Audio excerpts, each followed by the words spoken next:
Hi, this is IQQ with a video review. Today we'll be looking or checking out, to be precise, the G500 gaming mouse from Logitech.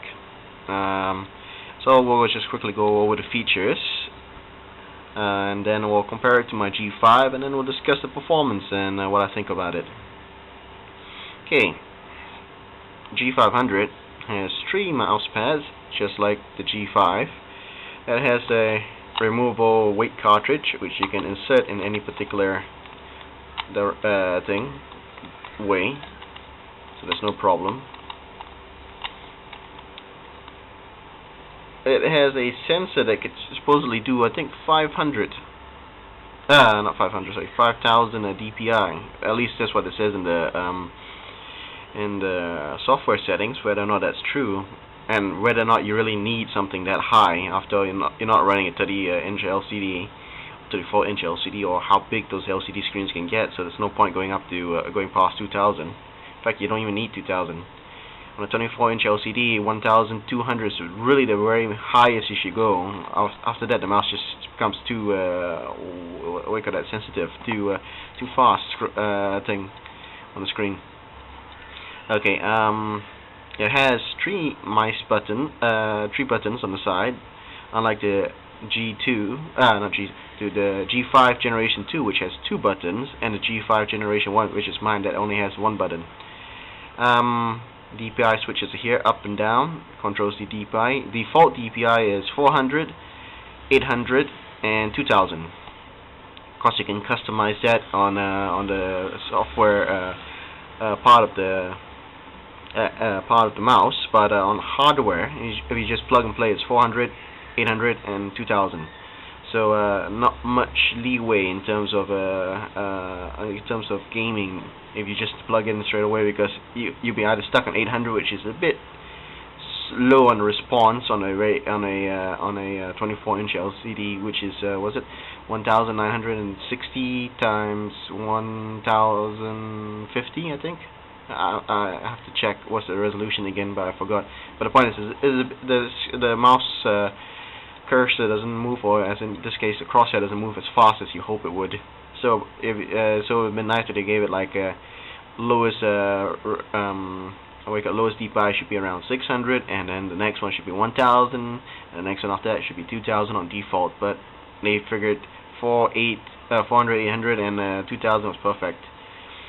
And has a scroll wheel. This is a free-floating scroll wheel from the what was that called again? Evolution. I forgot to check the name of that mouse when it first came out. Evolution, Evo series. I can't remember.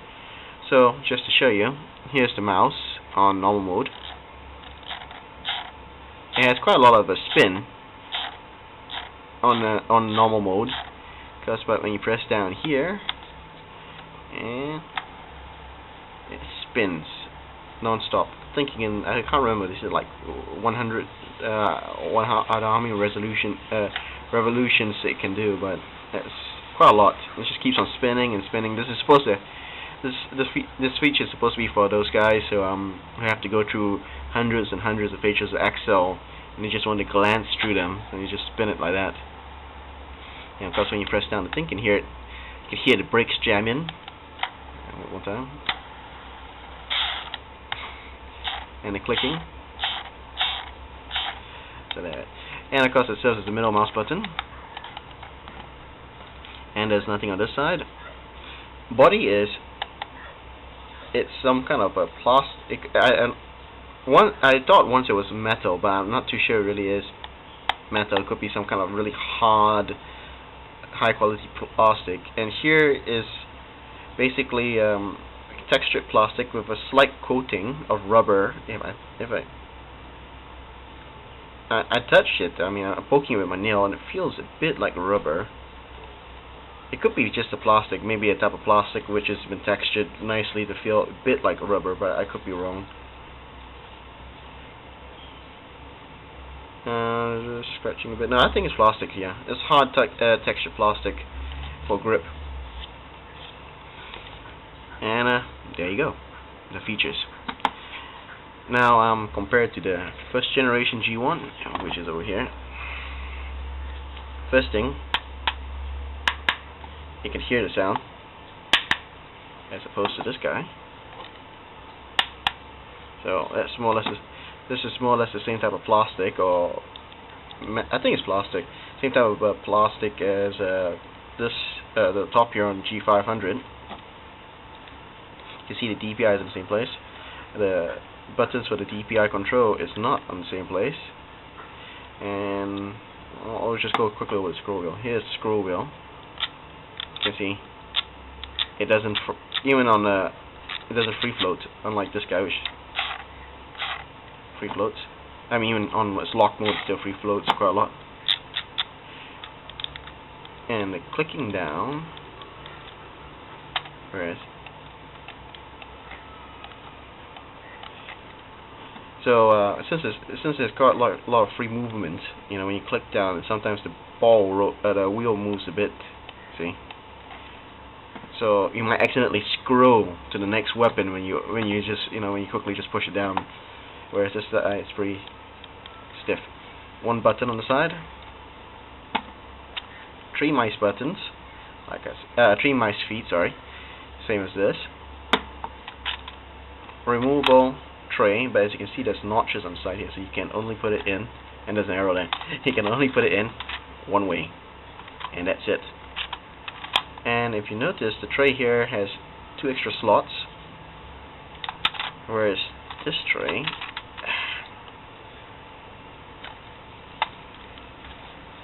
it's not that big, so it has less. So in a sense, this is more customizable if you really need to. Laser is offsetted. As you can see on the G500, the laser is up and to the center near the mouse feet over here, the top mouse foot. Whereas G5, the laser is actually off to the right and more to the center. And actually, you might not think this is really important, and you might think that actually this is the better configuration, but I'll talk about that in a second. And of course, the side here is textured rubber. You can feel this is rubber. This is not hard plastic like this guy. Of course, this could have been hard. Sorry, the G5 could actually have some kind of rubber thing here, and might after years of use, it might end up feeling like this, but I doubt it, because from the feel of this, you can feel slight give. It is a rubberized thing, and it's a bit sticky. Whereas this thing is not so sticky, so maybe that's why they've gone to a textured plastic, so it doesn't stick to people's fingers, and they thought the rubber's rotting off. But I don't mind, because my hand pretty much hangs on to it because of the slightly stickiness. I don't mind. Okay. So we're going to go to performance now. Now, of course, I'm not sure because the mouse feet are not properly. What's the word for it? Properly worn in. What's the word for it? Yeah, properly worn in. Yeah. It's not as smooth as my G5, as you can see. I'll just put this here. He's quick looking. You hear that? And here. It doesn't sound so rough, It feels very smooth. And here's a more rougher sound as it moves up and down. The turn, I noticed the turning sensitivity is not as fast, even though I don't set my DPI for my G5, I leave it actually at 800 when I play Modern Warfare 2. I have a faster turning speed with accuracy with my G5 because the laser is actually closer to the center and just off to the side. Whereas this guy, when the laser's on the top here, top center, I have actually less turning speed